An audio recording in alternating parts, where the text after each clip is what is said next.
அருட்பெரும் ஜோதி அருட்பெரும் ஜோதி தனிப்பெருங் கருணை அருட்பெரும் ஜோதி.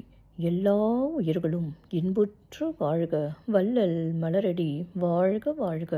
வாழ்க வளமுடன். ஆன்மநேய அன்பர்கள் அனைவருக்கும் என் அன்பான வணக்கத்தை தெரிவித்துக் கொள்கிறேன். இன்று நாம் அறத்துப்பாலில் கடவுள் வாழ்த்து என்ற அதிகாரத்தில் உள்ள 10வது குறளுக்கு சன்மார்க்க விளக்கம் காண்போம். பிறவிப் பெருங்கடல் நீந்துவர் நீந்தார் இறைவனடி சேராதார். பிறவிப் பெருங்கடல் நீந்துவர் நீந்தார் இறைவனடி சேராதார். முதலில் உலகியல் விளக்கம் காண்போம்.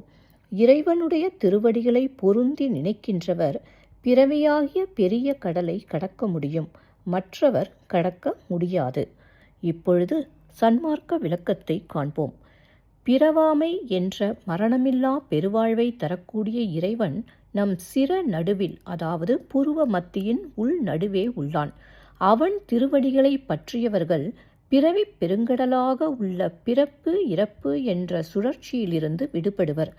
நம் அகத்தே உள்ள இறைவனின் திருவடிகளை பற்றாதவர்கள் அறியாமையால் மீண்டும் மீண்டும் பிறப்பிறப்பு என்ற சுழற்சியில் சிக்கி பிறவிப் பெருங்கடலில் தத்தளிப்பர். மீண்டும் ஒரு முறை கூறுகிறேன். பிறவாமை என்ற மரணமில்லா பெருவாழ்வை தரக்கூடிய இறைவன் நம் சிர நடுவில் உள்ளான். அவன் திருவடிகளை பற்றியவர்கள் பிறவிப் பெருங்கடலாக உள்ள பிறப்பு இறப்பு என்ற சுழற்சியிலிருந்து விடுபடுவர்.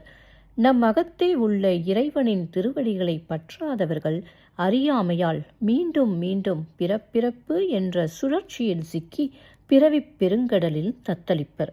நன்றி அன்பர்களே.